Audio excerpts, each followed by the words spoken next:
Morning, students. Today we are going to start the new chapter, that is the second chapter, India's events after 1960. Whatever events has taken place in India after the independence, we are going to learn in this chapter. Now, India became independent in 1947, Common Era. India accepted the constitutional framework in 1950 and became a sovereign democratic nation. As we know, children, India was under the Britishers for many, many years. And then, after the independence in 1947, we got our constitution under the work of Baba Sahib Ambedkar and his group, and the group who prepared the constitution and became a sovereign nation, a sovereign democratic nation, means a nation which is ruled by the central government or centralized government, and which is ruled by the centralized government over this geographical area of that country. Now, in the Indian society, as we know, it is a multicultural. Many cultures are there in India. Many religions are there. Many languages are there, and various people of various languages, religions, ethnicities, and castes live together. Now, ethnicities means of various social groups. Now, during the initial period after independence, India needed to solve different issues of economic, political, and social development. As we know, children, India was suffering from many issues, and many issues has to be solved of the people of India. Like economic problems were there, political problems were there, social. There has to be the development of the society.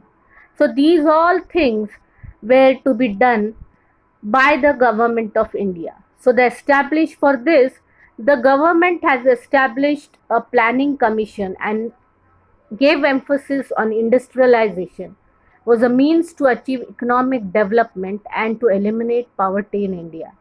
Means this planning commission is a group of people formed or formulated for every 5 years, which used to plan about the development of the nation or India.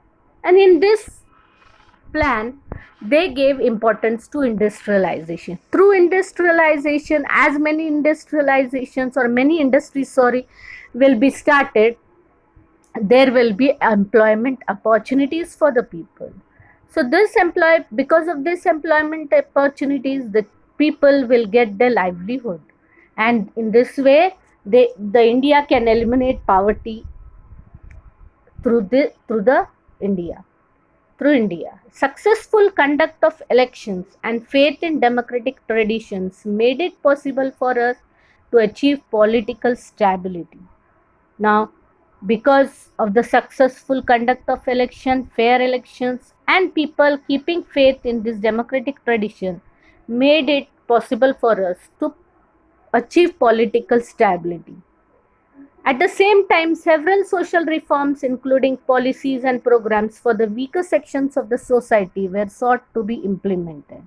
Children, as we know, many groups of people are living in our country.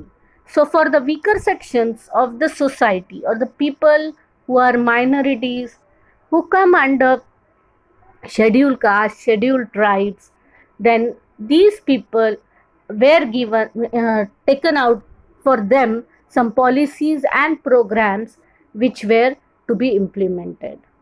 Now we'll see the whatever changes came in 1960s.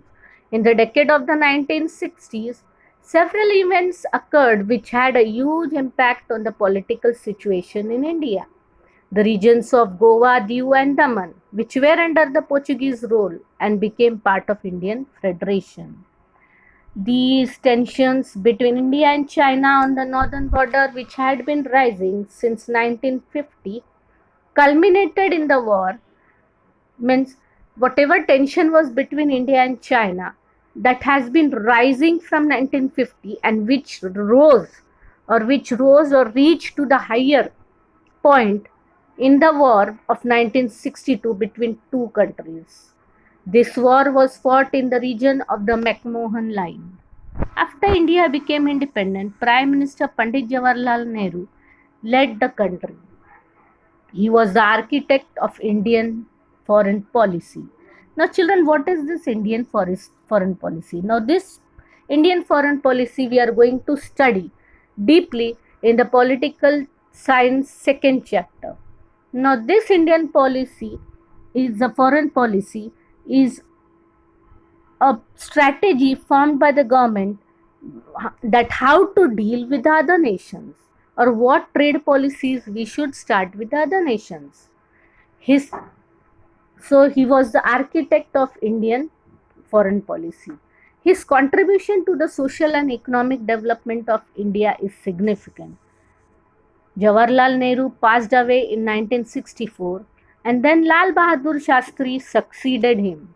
He became the prime minister and he became the second prime minister of India. During his tenure, India and Pakistan went to war over the Kashmir issue in 1965. The Soviet Union tried to mediate between the two countries, in between the India and Pakistan, to resolve the Kashmir issue. Lal Bahadur Shastri gave the slogan Jai Jawan, Jai Kisan, with which he highlighted the importance of Indian soldiers and Indian farmers.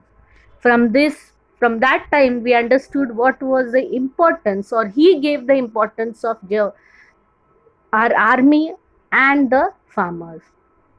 Lal Bahadur Shastri breathed his last at Tashkent in 1966. Tashkent is a place in Uzbekistan. Indira Gandhi became the Prime Minister of India in 1966. During her tenure, Pakistan's oppressive policies in East Pakistan resulted in a big movement there. Means in Pakistan, in East Pakistan, they were not satisfied, and this movement was led by Sheikh Mujibur Rahman and his organization Mukti Bahini. This crisis in East Pakistan affected India as well because millions of refugees came to India. Now, what are refugees? Those people of other countries are coming to our country. They are said as refugees.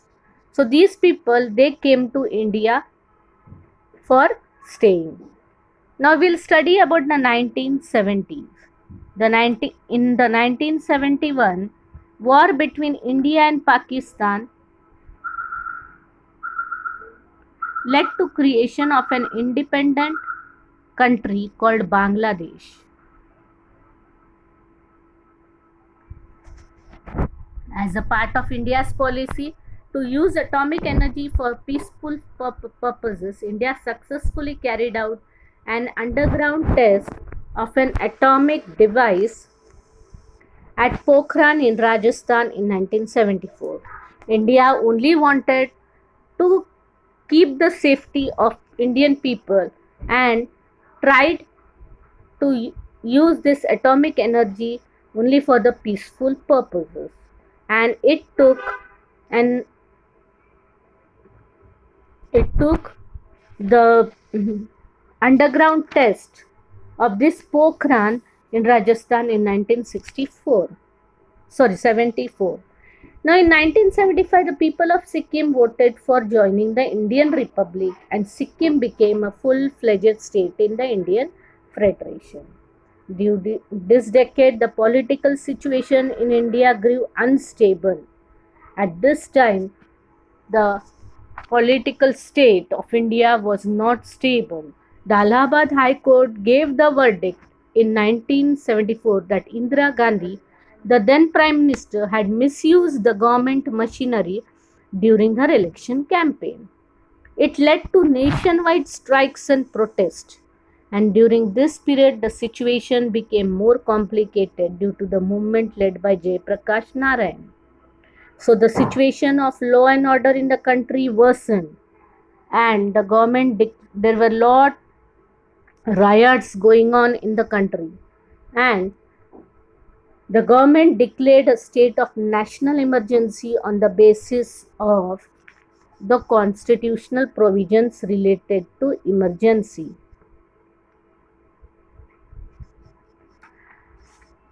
During this turbulent period, the fundamental rights of Indian citizens were suspended. During the national emergency, the rights of Indian citizens were not given. And due to the emergency, the Indian administration became disciplined, but the human rights were restricted. Now, children, this what is the state of emergency? A state of emergency is declared if there is a disaster or civil unrest or armed conflict. Now, the Article 352 first of Indian Constitution bestows special rights on the president to tackle the problems arising in the country and to handle the situation during emergency. So all the rights are gone in the hand of president. Emergency is declared in the three situations. In the case there is armed rebellion in state or war or external aggression or instability in the state. Second one, if the state is not stable or if financial stability or internal credibility of India is threatened. So that time this national emergency is called off.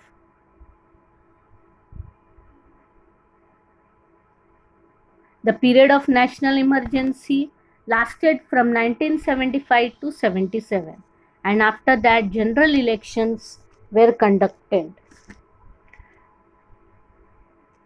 On the backdrop of the emergency, many opposition parties came together and formed a party called the Janata Party.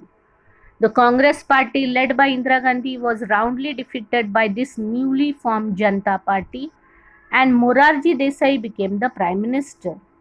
So, as this emergency was near to complete, many new opposition parties were formed, and one of the new party called Janata Party was formed, and this party defeated Congress party, which was under Indira Gandhi, which was led by Indira Gandhi, and Morarji Desai became the Prime Minister.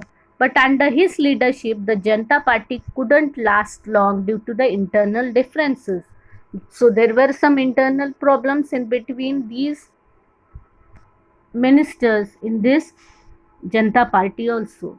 So this Morarji Desai, he could not stay long as a Prime Minister, and Charan Singh succeeded him as a Prime Minister, but even his government was a short-lived one.